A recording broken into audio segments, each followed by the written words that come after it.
افلاک پر جب ماہ محرم ہوا اظہار، افلاک پر جب ماہ محرم ہوا اظہار، سرور سے ہوئے جنگ کے آثار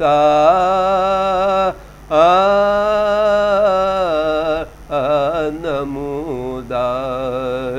قبضے کو پکڑ کر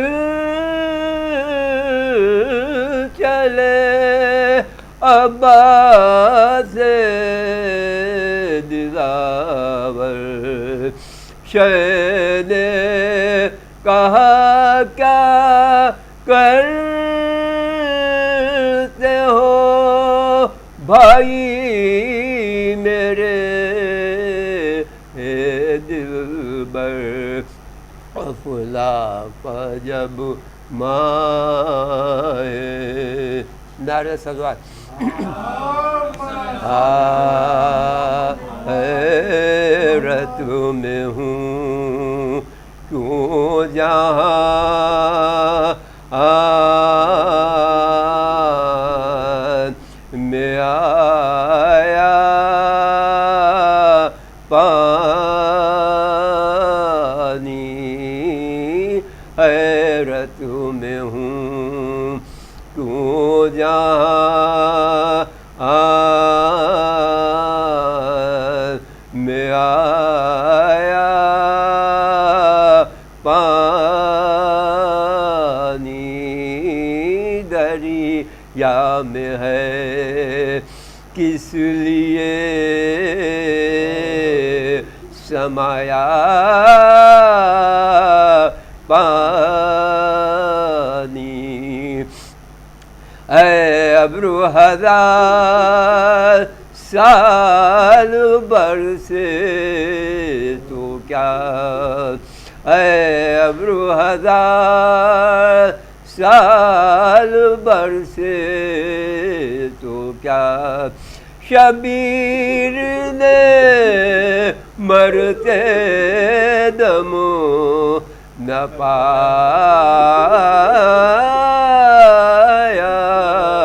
پانی، حیرت میں ہوں، نعرہ صلوات، وقار تشنگی رکھتے ہیں دریا چھوڑ دیتے ہیں، وقار تشنگی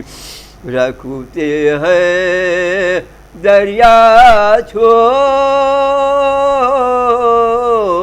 دیتے ہیں، علی کے شعر قبضہ کر کے قبضہ چھوڑ دیتے ہیں،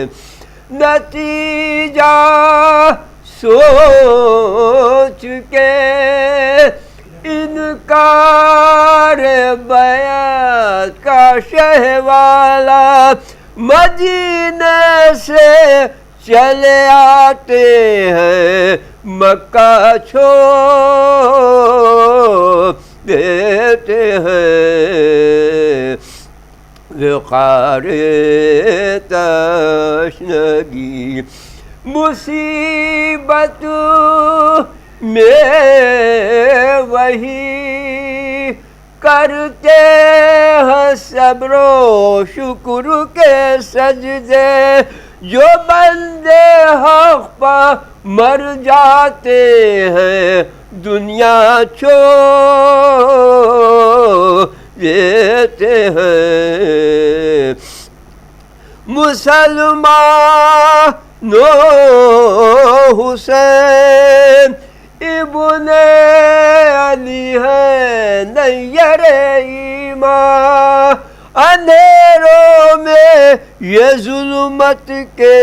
اجالا چھوڑ دیتے ہیں نگاہ معرفت دیکھے کوئی حر دلاور کی کہ مال حق کی خاطر فوج آدھا چھوڑ دیتے ہیں وقار تشنگی محمد کے پسے جس خاک پر رکھتے ہیں پیشانی بشکل سجدگاہ نقش سجدہ چھوڑ دیتے ہیں اگر شاید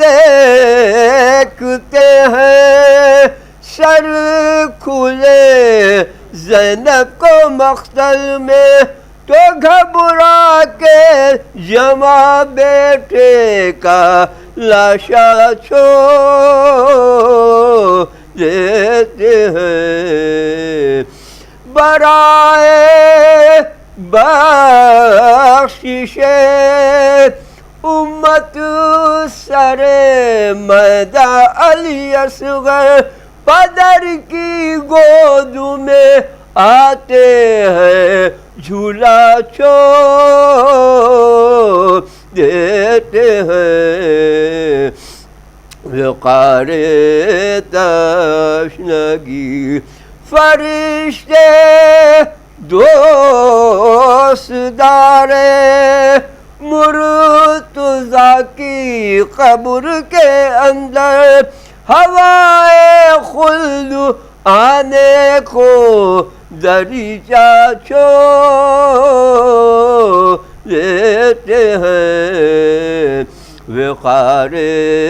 تشنگی گوبند مرسی فاتحہ بسم اللہ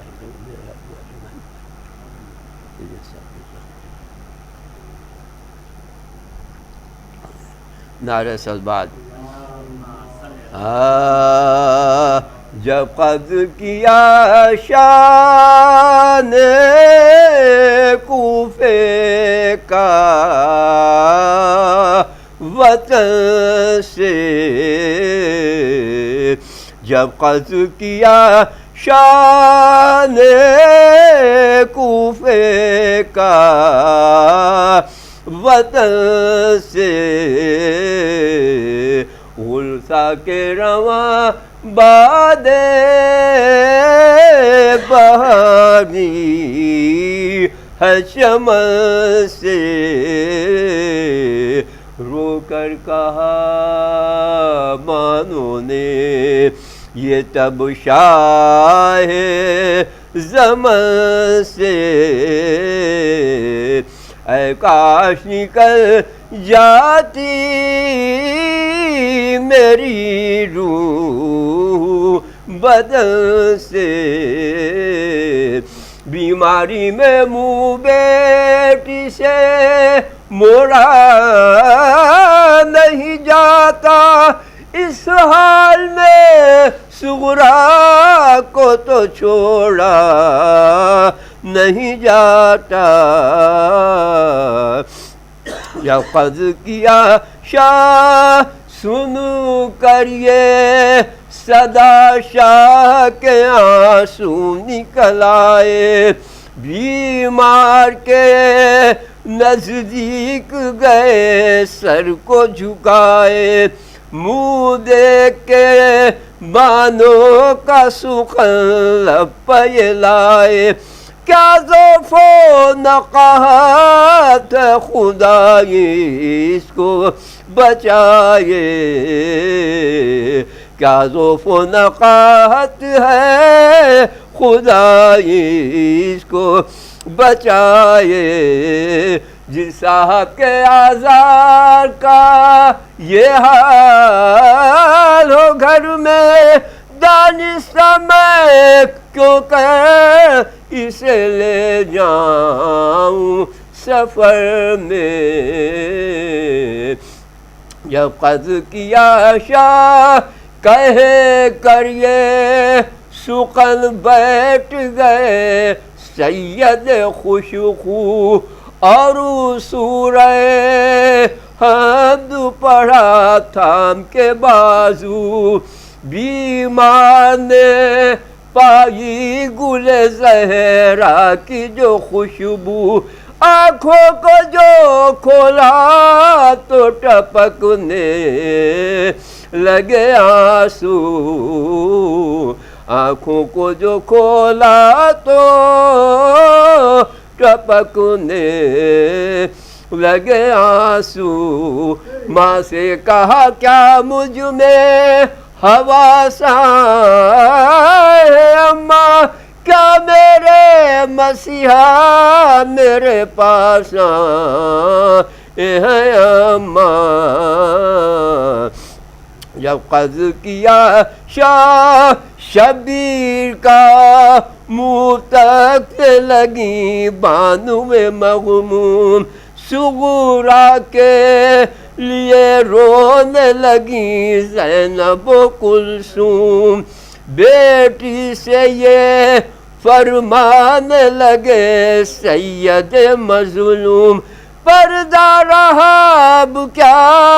تمہیں خود ہو گیا معلوم، پردہ رہا اب کیا تمہیں خود ہو گیا معلوم، تم چھٹی ہو اس واسطے سب روتے ہیں سغرا، ہمار سے آوارہ وطن ہوتے ہیں سغرا، ہمار سے آوارہ وطن ہوتے ہیں سغرا۔ جب قد کیا شاہ، نعرہ سلوات۔ چین سے سوتی تھی بہت روئیں گی آنکھیں، جو چین سے سوتی تھی بہت روئیں گی آنکھیں، جو چین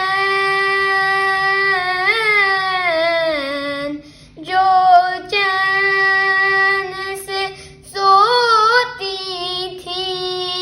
بہت روئیں گی آنکھیں، شہ کرتے ہوئے نوحہ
اپنی جھکائے غازی کے کوئی داستے بریدہ تو اٹھا لیں ورنہ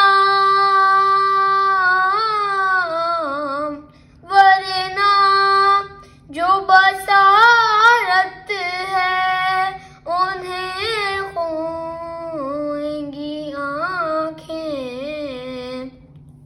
جو چین سے سوتی تھی بہت روئیں گی آنکھیں وہ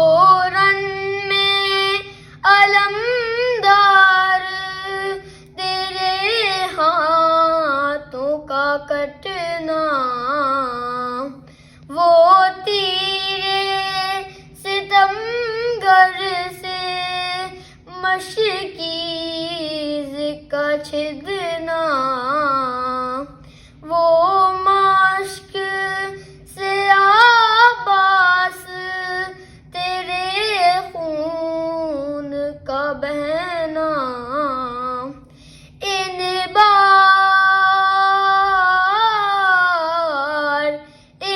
بار مناظر کو صدا دھوئیں گی آنکھیں جو چین سے سوتی تھی بہت روئیں گی آنکھیں زہرا علی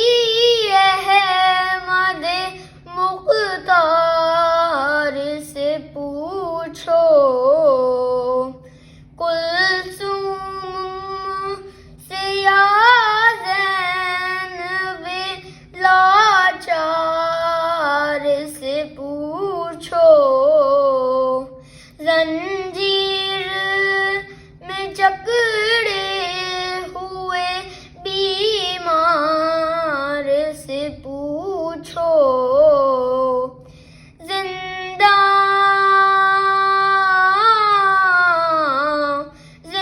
زندان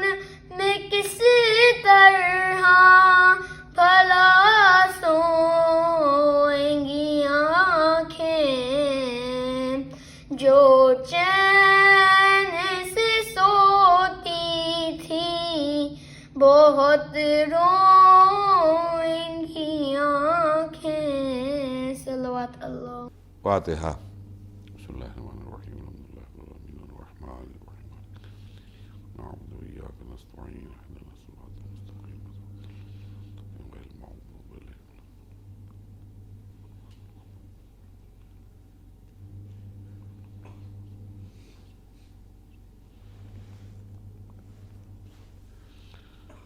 حضرات ناظرین التماس ہے کہ ایک مرتبہ سورہ حمد اور 3 مرتبہ سورہ اخلاص کی تلاوت فرما کر مرحوم سید جعفر حسین رضوی صاحب ابن سید غور حسین رضوی صاحب کی روح کو احصال ثواب کر دیں اللہم صلی اللہ علیہ وسلم بسم اللہ الرحمن الرحیم الحمد للہ رب العالمین الرحمن الرحیم مالک یوم الدین ایاک نعبد وإیاک نستعین اهدنا الصراط المستقیم صراط علیہم غیر المغضوب علیہم ولا الضالین بسم اللہ الرحمن الرحیم قل هو اللہ احد یولد ولم یکن له کفوا احد بسم اللہ الرحمن الرحیم قل هو اللہ احد ولم یکن له کفوا احد بسم اللہ الرحمن الرحیم قل هو اللہ احد ولم یکن له کفوا احد اللہم صل علی محمد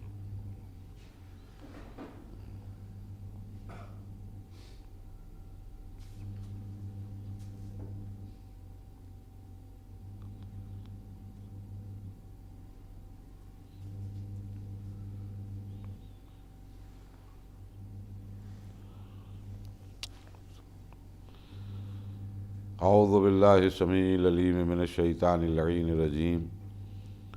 بسم اللہ الرحمن الرحیم الحمد للہ الذی ہدانا لہذا وما کننا لنہتدی لولا ان ہدانا اللہ لقد جاءت رسل ربنا بالحق والصلاة والسلام علی اشرف الانبیاء و سید المرسلین سیدنا و نبینا و شفیع ذنوبنا و حبیب قلوبنا مولانا بالقاسم محمد وآل بیتہ الطیبین الطاہرین المعصومین المظلومین ولعنۃ اللہ علی اعدائہم وقتلتہم وغاصبی حقوقہم ومنکری فضائلہم ومصائبہم اجمعین من یومنا ھذا الی یوم الدین اما بعد فقد قال اللہ تبارک و تعالی فی کتابہ المبین وہو اصدق الصادقین وقولہ الحق بسم اللہ الرحمن الرحیم وما خلقت الجن والانس الا لیعبدون صلوات۔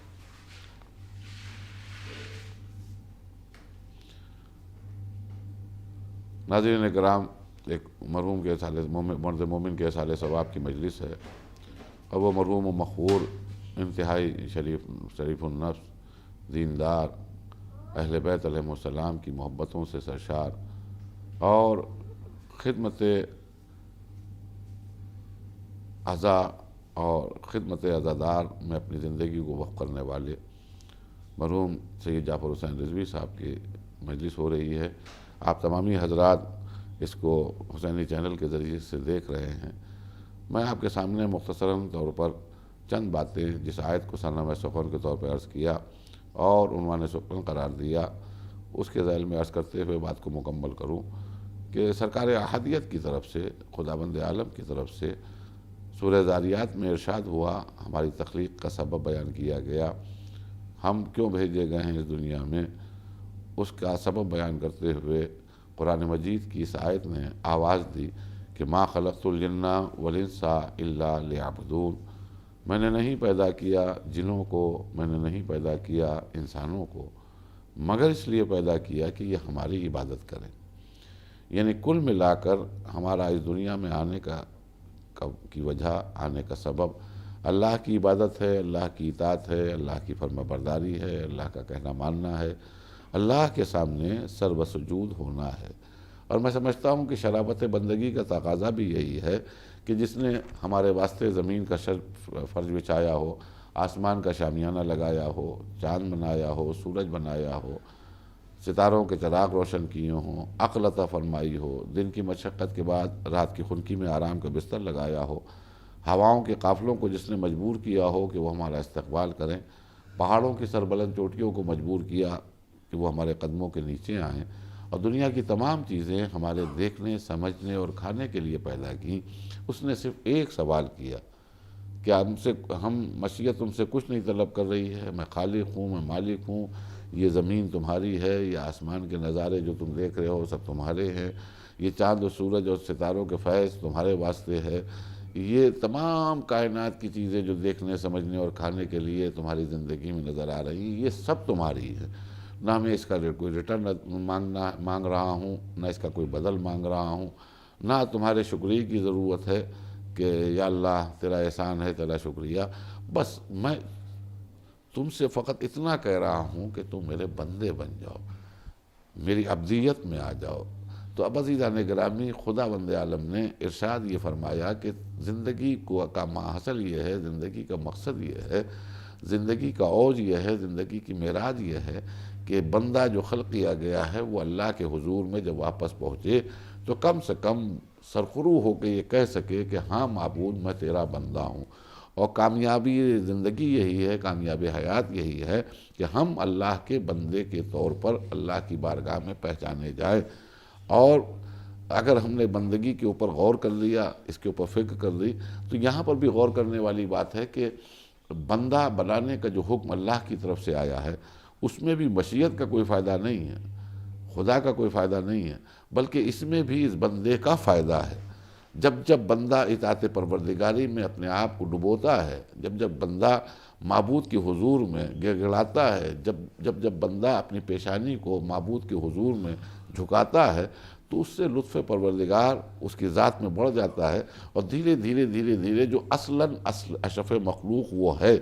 وہ نکھار اس میں پیدا ہوتا چلا جاتا ہے۔ جو انسان عام انسان نظر آتا ہے وہ اشرف مخلوق جس کی وجہ جس بنیاد پر پیدا کیا ہے، جب اشرف مخلوق کی منزلوں میں آتا ہے تو وہ ایک کامیابی کے مرحلے طے کر رہا ہوتا ہے۔ اس کا سب سے بڑا ثبوت یہ ہے کہ میں آپ کے سامنے عرض کروں کہ کیوں اللہ نے یہ حکم دیا کہ تم میرے بندے بن جاؤ، تاکہ میرا لطف تمہاری ذات میں شامل ہو جائے اور تم اپنی شناخت کر سکو، اپنی پہچان کر سکو۔ اس کا سبب یہ ہے کہ صادق آل محمد امام جعفر صادق علیہ السلام سے جب کسی نے سوال کیا تخلیق کے سلسلے میں اور مخلوقات کو جو اللہ نے خلق کیا ہے اس کے لیے سوال کیا گیا، تو آپ نے ارشاد فرمایا کہ دیکھو اللہ نے فرشتوں کو بھی خلق کیا ہے، اللہ نے جانوروں کو بھی خلق کیا ہے، اللہ نے انسانوں کو بھی خلق کیا ہے، اور یہ جتنی بھی مخلوقات دیکھ رہے ہو ان سب کا خالق اللہ ہے۔ لیکن 3 چیزوں کے اوپر انہوں نے گفتگو فرمائی۔ ایک تو آپ نے فرمایا کہ اللہ نے جانوروں کو بھی پیدا کیا، اللہ نے ملائکہ کو بھی پیدا کیا، اور اللہ نے اس انسان کو پیدا کیا، اور اس انسان کو پیدا کرنے کے بعد اشرف مخلوق بنایا۔ اب عبادت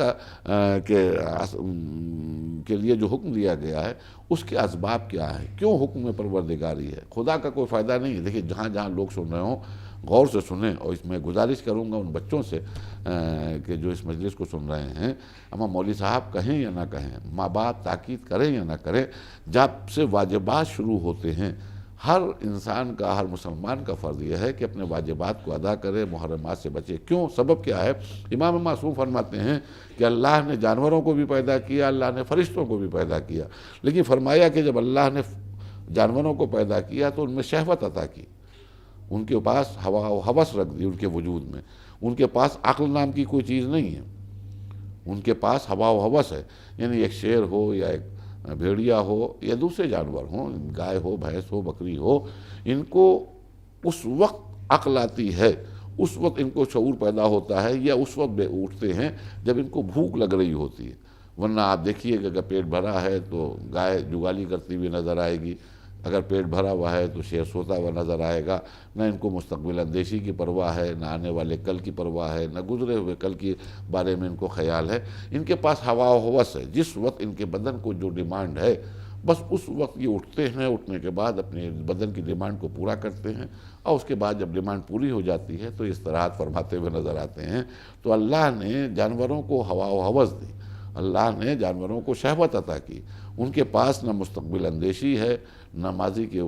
واقعات ہے، نہ آنے والے کل میں اپنے بچوں کے متعلق، ان کے فیوچر کے متعلق کچھ خیال ہے۔ المختصر اللہ نے ان کو شہوت دی ہے، اور اس کے بعد میں امام معصوم نے فرمایا کہ اللہ نے فرشتوں کو بھی پیدا کیا، اور جب ملائکہ کو پیدا کیا تو ان کے وجود میں اللہ نے عقل عطا فرمائی۔ وہاں شہوت نظر نہیں آئے گی، وہاں ہوا و ہوس نظر نہیں آئے گی،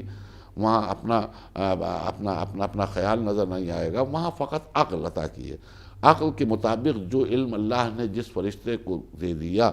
اس فرشتے کا کام ہے کہ اس علم کے مطابق، اس عقل اور علم کے مطابق اپنے کاموں کو بجا لاتا رہے، اس کے اوپر عامل رہے۔ یعنی جو رکوع میں فرشتہ ہے مقرر کر دیا گیا، اب صبح قیامت تک اس کا کام ہے رکوع کرنا۔ جو سجود کرتے ہوئے فرشتے نظر آ رہے ہیں ان کا کام ہے کہ صبح قیامت تک اسی ڈیوٹی کو نبھائیں۔ جو ہواؤں کو ادھر سے ادھر لے جا رہے ہیں ان کی وہی ڈیوٹی مقرر ہے، ان کا وہی کام ہے۔ جو بادلوں کو ادھر سے ادھر لے جا رہے ہیں ان کی وہی ڈیوٹی ہے۔ جو بارش کو حکم خدا سے بادلوں کے ذریعے برسوا رہے ہیں ان کی وہی ڈیوٹی ہے کہ وہ کس طرف لے جا کر بادلوں کو برسائیں۔ اور جو بادلوں سے نکلنے والے پانی کے قطرات کو کاؤنٹ کر رہے ہیں فرشتے جو مقرر کیے گئے ہیں، ان کی بس زندگی یہی ہے کہ وہ بس فرشتے ان قطرات کو کاؤنٹ کرتے رہیں۔ جو روح قبض کرنے والا فرشتہ ہے وہ اس پہ ہے۔ اب یہاں پر ہوا و ہوس نہیں ہے، جو فیڈ کر دیا گیا، توجہ دے رہے ہیں آپ، جو فیڈ کر دیا گیا، جو عقل عطا کر فرما دی گئی، عقل کے مطابق جو علم عطا فرما دیا گیا، اس کے مطابق وہ عمل کرتے ہوئے نظر آ رہے ہیں۔ جو رکوع میں ہیں رکوع میں ہیں، جو ادھر سے ادھر جا رہے ہیں حکم خدا سے، وہ ان کی وہی ڈیوٹی ہے۔ کوئی فرشتوں کا سردار نظر آ رہا ہے، کوئی ملک الموت نظر آ رہا ہے، تو جو ڈیوٹی ہے اس کے مطابق وہ عمل کرتے ہوئے نظر آ رہے ہیں۔ اور اس کا سب سے بڑا اور بیان ثبوت یہ ہے کہ جس وقت آدم کے متعلق فرمان خداوندی فرشتوں کے درمیان یہ گونجا کہ میں زمین پر ایک خلیفہ بنانے جا رہا ہوں، تو فرشتوں نے ایک لمحے کے لیے رک کر ایک احتجاج کیا تھا، ایک سوال کیا تھا، اور سوال یہ تھا جسے قرآن میں سورہ بقرہ میں کوٹ بھی کیا گیا کہ معبود کس کو بنا رہا ہے؟ زمین پہ اس کو فرشتہ خلیفہ بنائے گا جو فتنہ و فساد کرے گا، اس کو بنائے گا، جو آپس میں لڑائی کرے گا اس کو بنائے گا، جو خون ریزی کرے گا۔ تو آواز قدرت آئی، انی اعلم ما لا تعلمون، جو میں جانتا ہوں وہ تم ہرگز نہیں جانتے ہو، تمہیں کیا معلوم کہ میں آدم کو کیوں بنا رہا ہوں۔ اور اس کے بعد میں آواز قدرت آئی کہ اچھا وہ نام بتاؤ، وہ اسماء بتاؤ جو آدم کو معلوم ہے۔ تو اب آپ نے سب نے قرآن پڑھا ہوگا، اس کی تفاسیر کو دیکھا ہوگا، جو نے نہیں پڑھا ہے اس کو دیکھیں پڑھیں سورہ بقرہ کی ان ابتدائی آیتوں میں، کہ جیسے ہی اللہ نے حکم دیا کہ جاؤ اور جا کر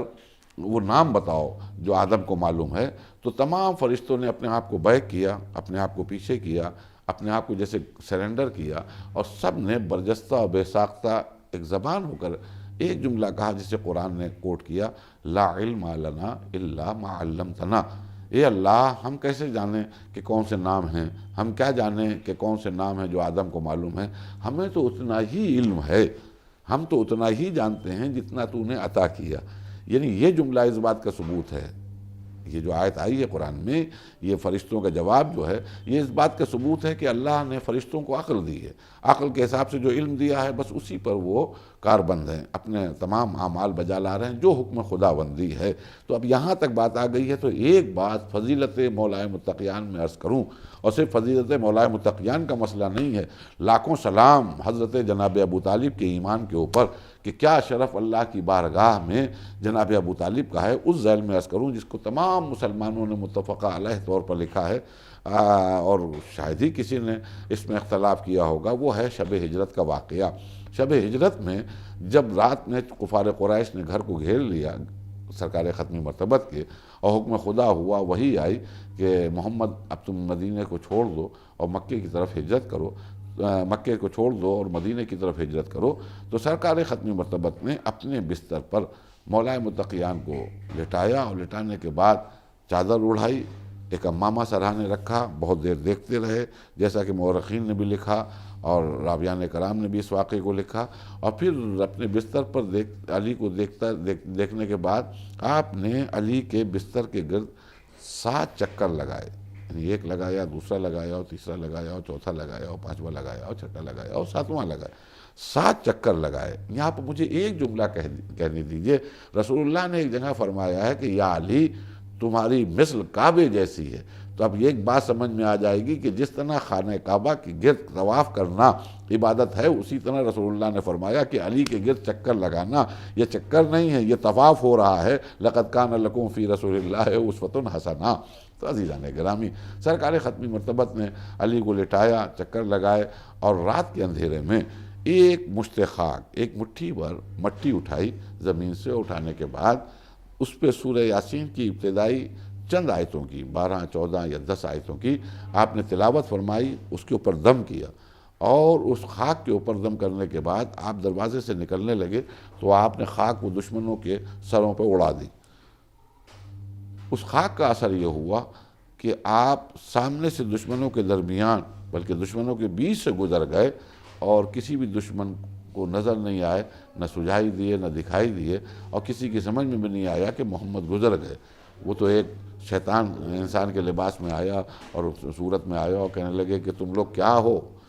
تم لوگ کس کا انتظار کر رہے ہو؟ کہا محمد عربی کا صبح نمودار ہو جائے تو ہم اس کو قتل کر دیں گے۔ کہا دماغ خراب ہو گیا ہے، تم لوگ دیوانے ہو گئے ہو، رات بھر تم پہرا دے رہے تھے اور پہرا دے رہے ہو، صبح کا انتظار کر رہے ہو، تمہیں کیا خبر کہ محمد گزر گئے؟ کہ کمال کرتے ہو، ہم لوگ اتنے چاروں طرف سے گھیرے میں ہیں، کیسے محمد نکل سکتے ہیں؟ کہ اپنے سروں پہ ہاتھ رکھو۔ اب جو لوگوں نے سروں پہ ہاتھ رکھا تو کہا کہ دیکھو سر پہ خاک تو نہیں پڑی ہے؟ تو سب نے کہا ہاں ہمارے سروں پر خاک پڑی ہے۔ کہا محمد تمہارے سروں پر خاک ڈال کے گزر گئے۔ تو اب عزیزان گرامی، یہ واقعہ تاریخ میں ملتا ہے۔ اب امام غزالی جیسے متعصب لوگ اور بھی بہت سے رائٹرز ہیں جنہوں نے اس واقعے کو لکھتے لکھتے لکھا کہ جب رسول اللہ ہجرت کر گئے تو حضرت علی بستر رسول پر آرام کر رہے تھے، تو جبرائیل و میکائیل نے اپنے رب سے سوال کیا کہ یا اللہ کون ہے جو رسول اللہ کے بستر پر آرام کر رہا ہے؟ تو اللہ کی طرف سے جواب آیا کہ ایک بھائی کو قربان کے اوپر جان قربان کر رہا ہے۔ بس یہ سننا تھا کہ کہا کون بھائی ہے؟ کہا دیکھو ایک بھائی ہے جو دوسرے بھائی کو جان قربان کر رہا ہے، تم بھی تو فرشتوں میں ایک دوسرے کے بھائی ہو، تم بھی تو فرشتوں میں ایک دوسرے کے بھائی ہو. کیا اگر کسی جبرائیل تمہارے پر مصیبت کا وقت آ جائے، میکائیل اگر تمہارے اوپر مصیبت کا وقت آ جائے، تو کیا میکائیل تم جبرائیل پہ قربان ہو سکتے ہو؟ کیا جبرائیل تم میکائیل پہ قربان ہو سکتے ہو؟ تو دونوں فرشتوں نے ایک ہی جواب دیا، جس سے لکھنے والوں نے لکھا کہ معبود، ہم ایک دوسرے پر قربان ہونے کے لیے نہیں پیدا ہوئے ہیں، ہم ایک دوسرے کے اوپر جان دینے کے لیے نہیں پیدا ہوئے ہیں، بلکہ ہم تو تیری عبادتوں کے لیے خلق ہوئے ہیں، اور جتنی بھی تیری عبادت، جتنی بھی ساعتیں تیری عبادت کے لیے مل جائیں، اتنی تیری عبادت سوا ہو جائے گی. ہمیں اتنی فرصت نہیں ہے کہ ہم ایک دوسرے کے اوپر جان کو قربان کریں. تو آواز قدرت آئی کہ اگر تم ایک دوسرے پر جان قربان نہیں کر سکتے ہو تو جاؤ اور فرش پر جا کر اس سونے والے کی مدح سرائی کرو. تو اب تمام لوگوں کا لکھنا یہ ہے کہ جبرائیل و میکائیل حکم پروردگاری سے عرش سے فرش پر آئے. بیت الشرف سرکار ختمی مرتبت سید الاولین سید الآخرین باعث لولا لما خلقت الافلاق فخر موجودات سرور کائنات حضرت محمد مصطفیٰ صلی اللہ علیہ وآلہ وسلم کی بیت الشرف میں آنے کے بعد ایک سرہانے کھڑا ہو گیا علی کے، ایک بیتیانے کھڑا ہو گیا، اور لکھنے والوں نے ایک جملہ لکھا ہے ذرا سا لفظوں کے ہیر پیر کے ساتھ، لیکن مفہوم وہی ہے، مقصد یہی ہے کہ بخن بخن لکا یا ابن ابو طالب، مبارک ہو اے ابو طالب کے بیٹے، من مثلوں کا، تمہاری مثل کون ہوگا، ان اللہ یباہی بک علی العرش، کہ تمہاری تعریف تو اللہ عرش پر کر رہا ہے. تو عزیزان گرامی، جبرائیل و میکائیل کا یہ قصیدہ جو مدح کرتے ہوئے نظر آ رہے ہیں، اس کو ایک حد تک مسلمانوں نے لکھا اور بغیر کسی اختلاف کے لکھا. اب میرا ایک سوال ہے مسلمانوں سے، جو جناب ابو طالب کے ایمان کو شک کے دائرے میں رکھ کر دیکھتے ہیں، اور ان سے اپیل کر رہا ہوں کہ ذرا ہوش کے ناخون لیں، اس لیے کہ جناب جبرائیل ہوں یا میکائیل ہوں، یہ نہ عام انسان ہیں، نہ یہ جن کے پاس جذبات ہیں، نہ ان کے پاس اپنا پرایا ہے. یہ وہی کہیں گے جو خدا کہلوائے گا. ان کے پاس وہی علم ہے جو اللہ نے ان کو عطا کیا ہے. دونوں فرشتوں نے آ کے کیا کہا، بخن بخن لکا یا ابن ابو طالب، مبارک ہو اے ابو طالب کے بیٹے. غور کر رہے ہیں آپ لوگ، اے ابو طالب کے بیٹے. اب سننے والے جتنے لوگ بھی ہوں، بڑے تو ہیں، بڑے ماشاءاللہ سمجھدار ہوتے ہیں، صاحبان علم تو سمجھدار ہوتے ہیں. میں ان چھوٹے بچوں سے مخاطب ہوں اور ان سے کہنا چاہ رہا ہوں کہ اگر چھوٹے بچوں کو بھی آپ دیکھیے ہمارے گھرانوں کے، تو چھوٹے چھوٹے بچوں کو بھی مولائے متقیان کا نام بھی معلوم ہے، مولائے متقیان کے القابات بھی معلوم ہے کہ مظہر العجائب کون ہے، معلوم ہے کہ مشکل کشا کون ہے، معلوم ہے کہ عالم علم لدنی کون ہے، معلوم ہے کہ صاحب منبر سلونی کون ہے، معلوم ہے کہ کون ہے جو کائنات میں نصرت رسول اللہ کے لیے آگے رہا، کون ہے کہ جسے علی کہتے ہیں. تو جب ہمارے چھوٹے چھوٹے بچوں کو مشکل کشا کے بارے میں معلوم ہے، عین اللہ کے بارے میں معلوم ہے، لسان اللہ کے بارے میں معلوم ہے کہ کون ہے، تو کیا جبرائیل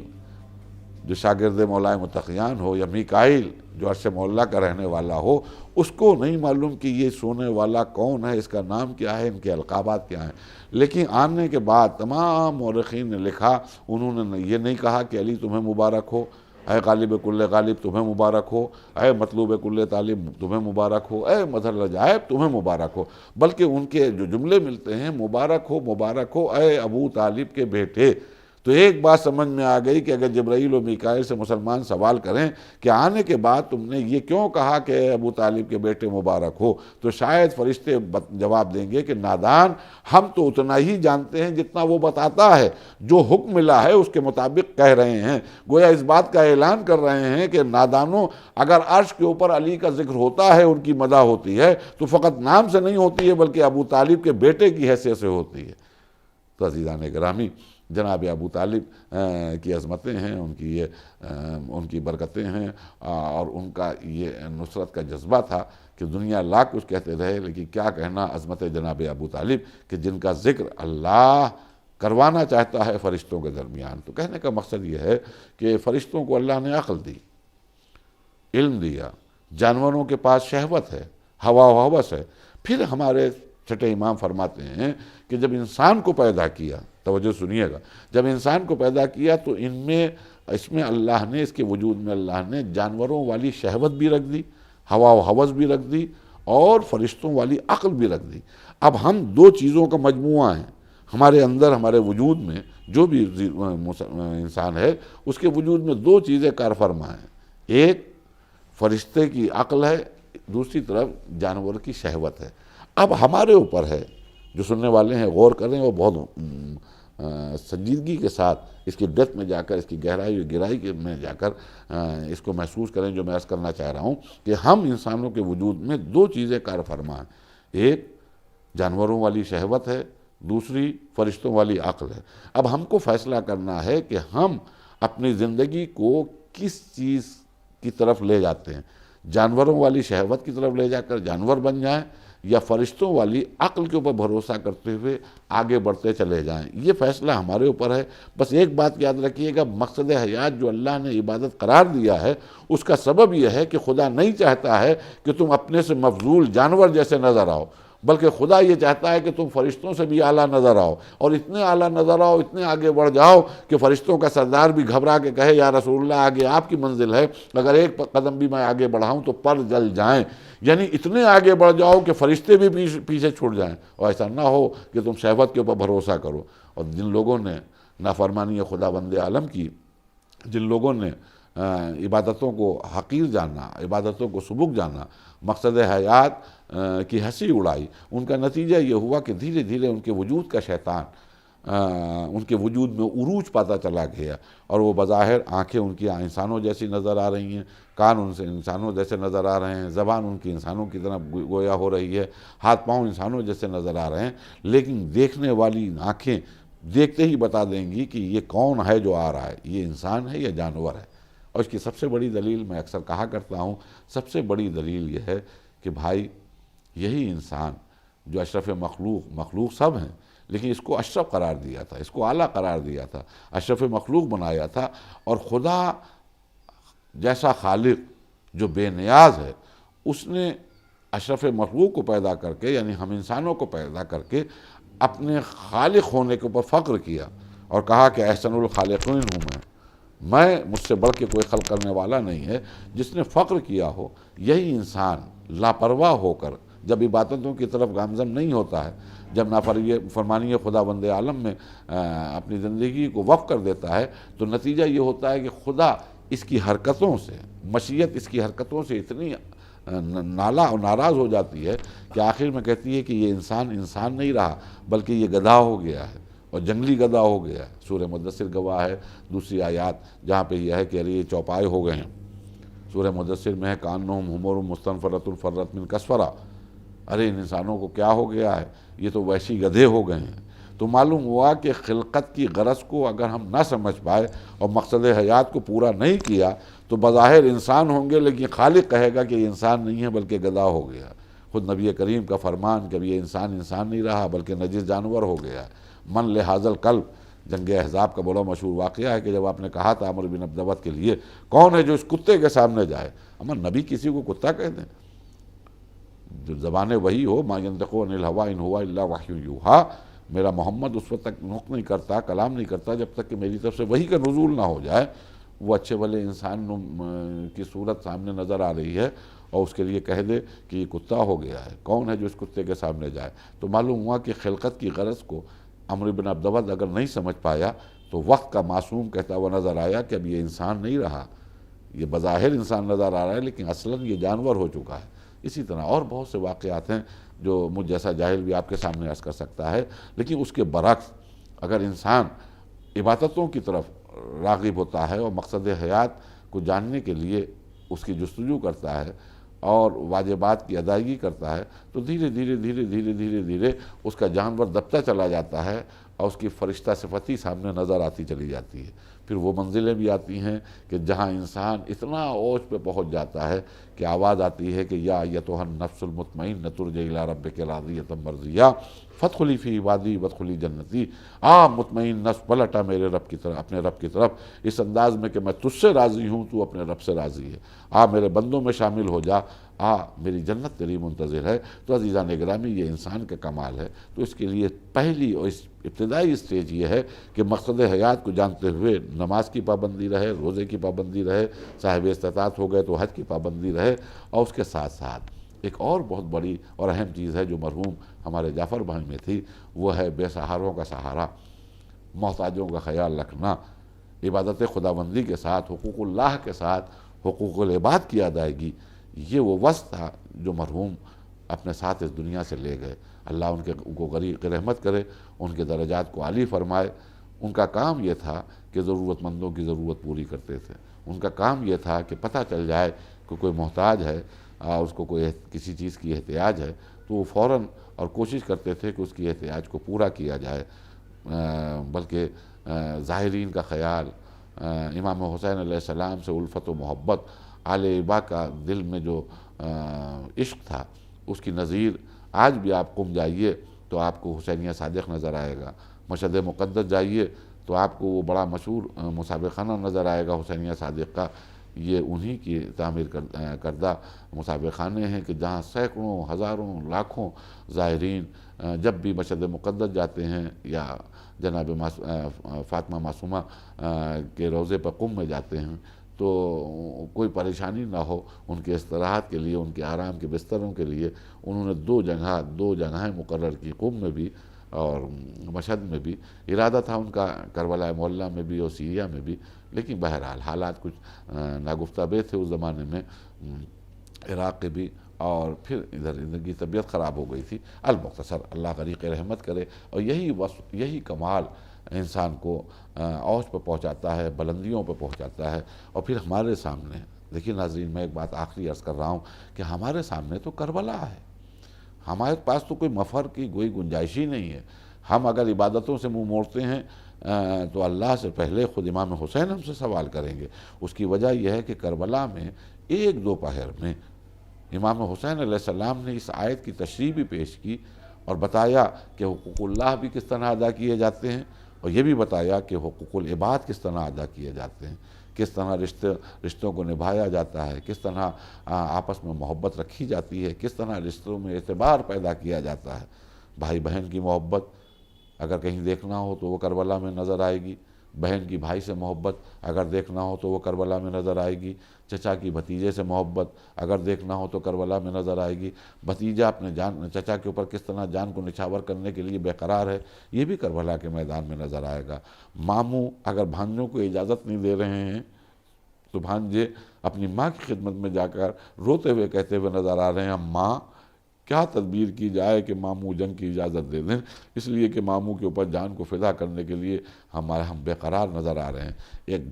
بھائی کو کس طرح چاہے اور محبت کرے اور اعتبار کرے، وہ بھی کربلا میں نظر آ رہا ہے۔ بڑا بھائی چھوٹے بھائی سے کس طرح شفقتیں کرے باپ جیسی، وہ بھی کربلا میں نظر آ رہا ہے۔ اور چھوٹا بھائی اپنے بڑے بھائی کے احترام میں کس طرح سر کو جھکائے کھڑا رہے، یہ بھی ابو الفضل عباس کے ذریعے سمجھ میں آ رہا ہے۔ کربلا میں رشتوں کے ذریعے امام حسین نے بتایا کہ دیکھو عبادت کا سلیقہ جانو، بندگی کا سلیقہ جانو، جہاں حقوق اللہ کی ادائیگی ہو وہاں حقوق الناس کا بے خیال رکھا جائے۔ خدا کی قسم میں کیا عرض کروں، کون سی مصیبتیں بیان کروں کربلا والوں کی، لیکن بس لمحہ فکریہ دے رہا ہوں کیونکہ موضوع میرا یہی ہے، اس لیے کہ عباس جیسا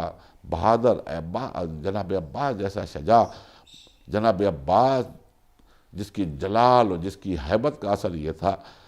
کہ کربلا ہو یا کہیں بھی ہو، اگر عباس کا نام سن لیتے تھے تو بڑے بڑے پہلوان کانپنے لگتے تھے۔ وہی عباس جب کبھی مقاتل میں آپ دیکھ سکتے ہیں جا کر، جب کبھی آقا حسین اطلاع ملی کہ آقا حسین یاد کر رہے ہیں اور آقا حسین بلا رہے ہیں، تو جب کبھی بھی اپنے بھائی کی خدمت میں جانے کا موقع ملا تو کیا مجال ہے کبھی سر اٹھا کر، نگاہوں میں نگاہیں ڈال کر کبھی جناب عباس نے کہا ہو کہ آقا آپ نے ہم کو کیوں بلایا ہے، بلکہ جب بھی پہنچے تو سر جھکا ہوا، نظریں نیچی، زمین پر گڑی ہوئی، اور وہیں پر سے آواز دیتے تھے، آقا اس غلام کے لیے کیا حکم ہے، کیا آپ کے احکامات ہیں، کیا آپ کا فرمان ہے، کیا آپ کی مرضی ہے۔ اور جو بھی امام حسین علیہ السلام لیتے ہوئے نظر آتے تھے حکم، اس کے مطابق عمل کرتے ہوئے نظر آتے تھے۔ تو معلوم ہوا کہ بھائی کی محبت بھی کربلا میں، بے سہاروں کا خیال، کنیزوں کا، غلاموں کا، کس طرح کربلا کے میدان میں خیال رکھا گیا۔ اور پھر بس آخری بات عرض کر دوں، ایک بہن کی بھائی سے محبت، ایک بھائی کی بہن سے محبت۔ اللہ اکبر، یہ بھی نظیر کربلا میں ہے کہ اگر عبادت کرنا ہے اور حقوق اللہ کے ساتھ حقوق العباد کو ادا کرنا ہے تو دیکھو کربلا میں آ جاؤ، ایک بہن اپنے بھائی کو کس شدت سے چاہتی ہے، اور بھائی کا بھی عالم یہ ہے کہ کس شدت سے اپنی بہن کو چاہتا ہے، اس کا خیال رکھتا ہے۔ بہت سے واقعات ہیں جناب زینب سلام اللہ علیہا کے آقا حسین کی محبت کے، اور بہت سے واقعات ہیں کہ جہاں میں آپ کے سامنے عرض کر سکتا ہوں کہ امام حسین علیہ السلام نے کس طرح اپنی بہن کو چاہا ہے۔ وہ بڑا مشہور واقعہ ہے کہ کمسنی کا عالم ہے اور آپ آرام فرما رہی ہیں اور آپ کے چہرے پہ دھوپ کی کرنیں پڑ رہی ہیں، سورج کی روشنی ہے، امام حسین علیہ السلام کا ادھر سے گزر ہوا، آپ نے یہ گوارا نہیں کیا کہ اپنی چھوٹی بہن کو جگایا جائے، بلکہ اسی دھوپ میں کھڑے ہو کر ابا کے دامن سے آپ کے چہرے مبارک کا سایہ کر دیا۔ جناب زینب کی جب آنکھ کھلی تو دیکھا کہ آقا حسین کھڑے ہوئے ہیں، تو گھبرا کے اٹھ کے بیٹھ گئیں، بھیا آپ نے کیوں زحمت کی، آپ اس گرمی میں مجھے سایہ دے رہے ہیں لیکن آپ بھی تو اس گرمی میں کھڑے ہیں۔ کہا نہیں بہن، مجھے اچھا نہیں لگا کہ آپ کے اوپر دھوپ کی کرنیں آ رہی ہیں، سورج کی کرنیں آ رہی ہیں، گرمی آپ کو محسوس ہوگی، تو میں نے سایہ کر لیا۔ تو معلوم بچپن سے ایک دوسرے کی محبت رچی بسی نظر آ رہی ہو، اور بس میں نے مجلس کو تمام کیا۔ اربا بیگم، بھائی بہن کی محبت کیا لازوال محبت ہے، میں کیا عرض کروں، کیسے کہوں، یہ تو ذاکری ہے، مجلسیں پڑھی جاتی ہیں، علماء ہوں یا ذاکر ہوں یا خطبہ ہوں یا ذکر حسین کرنے والا کوئی بھی ہو، جب بھی مصائب حسین علیہ السلام کو پڑھتا ہے اور امام حسین علیہ السلام کی شہادت کو بیان کرتا ہے تو وہ تو روایت ہے، تو کہہ دیتا ہے کہ عزاداروں حسین کے گلے پہ خنجر چل رہا ہے اور حسین کی بہن کھڑی ہوئی ایک ٹیلے پر یہ منظر دیکھ رہی ہے۔ اللہ کرے آپ سب زیارت کرنے کے لیے جائیں۔ کربلا معلیٰ میں امام حسین کے روضے کے ایک دم نزدیک ایک ٹلہ زینبیہ ہے، ایک ٹیلہ ہے کہ جہاں پر بہن چاروں طرف دیکھ رہی تھی کہ میرا بھائی کہاں ہے، اور پھر جب نشیب کی طرف نگاہ گئی تو کیا دیکھا کہ بھائی کے گلے پر خنجر چل رہا ہے۔ تو اکثر ہم ذاکرین علماء خطبہ یہی بیان کرتے ہیں کہ عزاداروں گلا کاٹ رہا تھا ظالم اور بہن بیان کر رہی تھی، لیکن سوچئے کہ اس وقت اس بہن کے دل پہ کیا گزر رہی ہوگی کہ جس کے بھائی کے گلے پہ خنجر چل رہا ہوگا۔ یہ کون بہن ہے، یہ کیسی بہن ہے، یہ کس شدت سے پیار کرتی ہے اپنے بھائی کو، اس وقت کیا گزر رہی ہوگی اس کے دل کے اوپر، مجھے نہیں معلوم۔ لیکن ایک دو واقعات اس بات کی نشاندہی کرتے ہیں کہ قیامت تھی جو کربلا میں جناب زینب پہ گزر رہی تھی، اور اس کا سبب یہ ہے، اس کی دلیل یہ ہے کہ جب یہ قافلہ مدینہ چلنے لگا کربلا کی جانب تو جناب عبداللہ ابن جعفر جو جناب زینب سلام اللہ علیہا کے شوہر تھے، آپ ان سے اجازت لینے کے لیے گئیں اور کہا آپ میرے والی ہیں، آپ میرے وارث ہیں، آپ میرے شوہر ہیں، آج میں آپ سے ایک چیز مانگنے آئی ہوں، اے عبداللہ کیا آپ وہ چیز مجھے دے سکتے ہیں؟ تو جناب عبداللہ نے روتے ہوئے جواب دیا کہ بی بی آج ہی کے دن کی مجھے حسرت تھی، جب سے آپ میری ازدواجی زندگی میں شامل ہوئی تھی، میری حسرت تھی کہ میری شہزادی مجھ سے کچھ مانگے، مجھ سے کچھ آرزو کرے۔ خیر وہ گھڑی آ گئی، فرمائیے کیا آپ مانگنا چاہتی ہیں، کیا لینا چاہتی ہیں، کیا آپ کی تمنا ہے؟ کہ عبداللہ آپ میرے شوہر ہیں، آپ کو معلوم ہے میرا بھائی وطن چھوڑ کر جا رہا ہے؟ کہا ہاں مجھے معلوم ہے کہ آقا حسین مدینے کو چھوڑ کر چلے جا رہے ہیں۔ تو کہا بس آپ میرے والی ہیں، اسی چیز کی تمنا لے کے آئی ہوں، ایک آرزو ہے، کیا آپ میرے شوہر ہیں، اجازت دیں گے کہ یہ بہن بھی اپنے بھائی کے ساتھ جائے،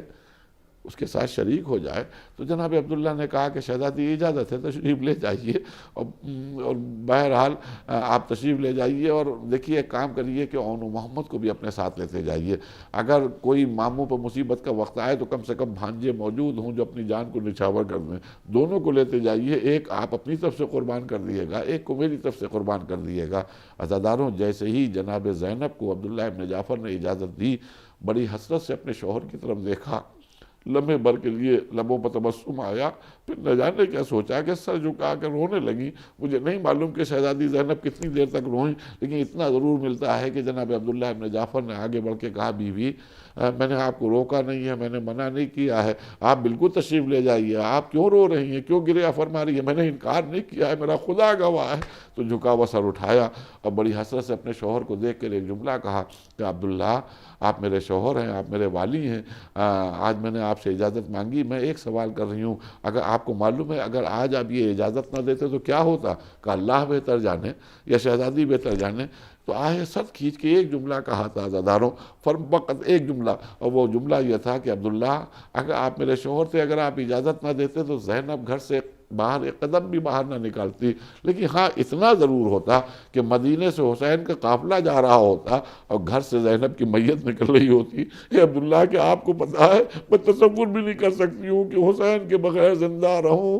اے عزاداروں غور فرمائیے گا، جو بہن اپنے شوہر سے یہ کلمات کہہ رہی ہو کہ میں حسین کے بغیر تصور نہیں کر سکتی ہوں کہ میں زندہ رہوں، وہی کربلا کے میدان میں اسی حسین کے گلے پر خنجر چلتا ہوا دیکھ رہی ہے۔ میرا دل کہتا ہے کہ زینب جب اس منظر کو دیکھ رہی ہوں گی تو جہاں اپنے نانا کو آواز دے رہی ہوں گی، بابا کو آواز دے رہی ہوں گی،